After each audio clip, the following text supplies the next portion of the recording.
ready, Mr. Gordon? Yes, ma'am. Okay, public safety, Counselor Gwaltney. Here.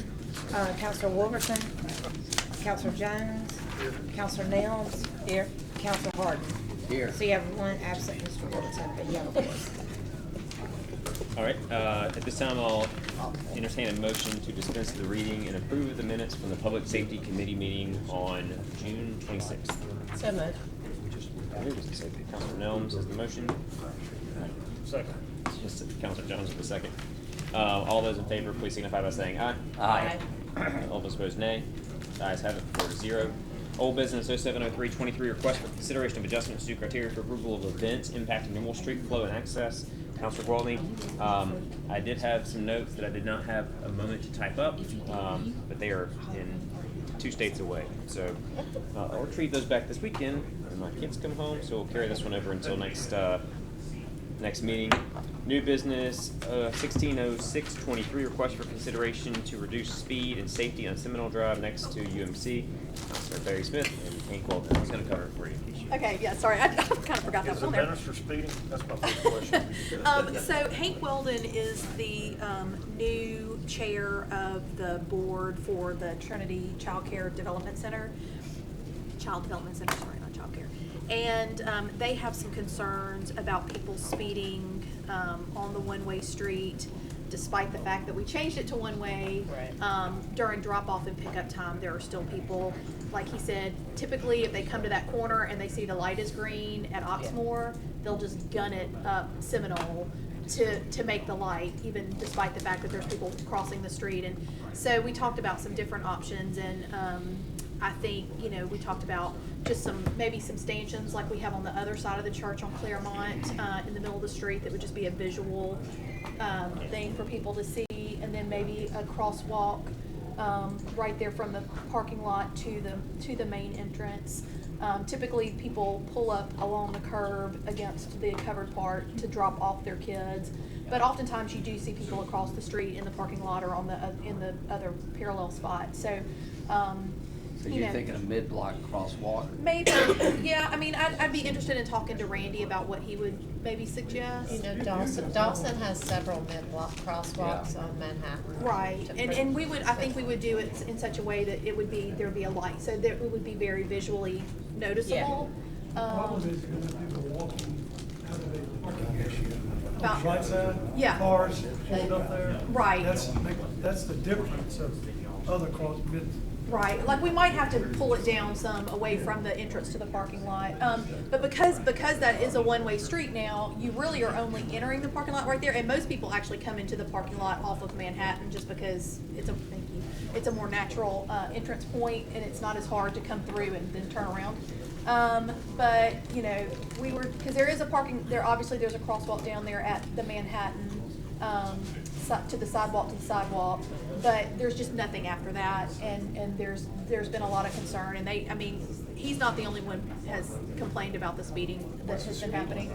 I think it's like 20 or 5. We may have gone down on them. And having our kids went to TCDC, and pulling up and parking either on the curb or further up when you're picking up and you're loading a kid in and there's a car flying behind you on multiple occasions. I witnessed or experienced someone driving too fast and too close. So I think something to slow traffic down in that mid-block section is warranted. It may have to go further up, and may encompass the entire entrance paper. Yeah, I don't know. yeah. And I think it would be really good to have Randy go out and look and maybe make a recommendation as to what he thinks might be the best process. I think they're very open to whatever we think might be the best thing. They just want to try to address it in some way. Oh, you got that many kids coming in and out. Yeah, it's a lot of kids.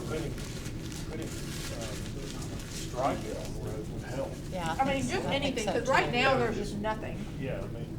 Yeah, and you know, human nature is you're coming out of those doors and you're going straight across the street. Yeah. Well, and the other problem is, and I'm not sure how we fix this, a lot of times, like the person that comes to empty the cardboard dumpster that's right here in the parking lot that you can't see, and like not trash trucks, not our trash trucks, but like utility trucks, like Alabama Power and Spectrum, they'll just turn and go the wrong way down the one-way street. Counselor Gordon. Yeah. I mean, well, Randy's looking at this, I can't really tell from the entrance to the lot, Yeah.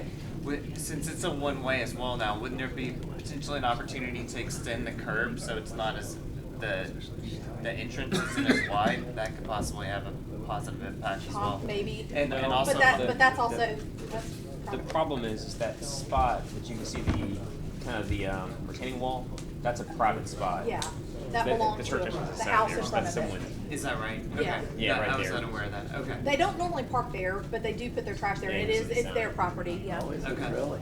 So that's their parking pad. So I mean, possibly. Wow. It's hard. I was just curious about that from the standpoint of, you know, if you had Making it they less extended the wide. curb, it may help in having a place for that mid-block crossing. Yeah, well, I guess it just depends on how wide that property line, where that property line goes to, because it just depends on how much width that would leave for ingress and egress, or And- ingress of it. And then related to this, I mean, how is this different from potentially the establishment of a school zone? Because isn't that somewhat relevant to I the don't know, situation? I don't know that we've ever put a school, zone into a place that's not an actual school, so I don't know. But it is a childcare, right? Yeah, it is a daycare center. I don't know the answer to that. I don't know how that works. But, I mean, Part of what you want, Yeah. it's just an enforcement. Yeah, basically it just increases the fine, right? but I think they're more concerned with The speed. is the speed and trying to do something that actually, Tangible. yeah, because let's be honest, there's not gonna be a police officer sitting there every day to be able to pull people over and, Right. you know, give them a ticket, so it would help to have something that would maybe visually slow them down, whether that is like the stanchions, because we did put the stanchions on the other side because so many people cross over there to go to like dinner on Wednesday night and, you know, church on Sunday and those things. So it may be that we could do a mirror image of that, and then with a crosswalk, that might do enough to kind of visually slow people down. I don't know, but I think Randy would be a valuable resource to kind of tell us what he thinks might work. Counselor Jones, did you have something? No, Okay. no, I'll, if there's no objections, we'll carry this item over and I'll follow up with Randy to come up with some ideas that we can discuss in 2 And weeks. I'll call him. Okay, awesome. Thank you. All right, so with that, the Public Safety Committee is adjourned.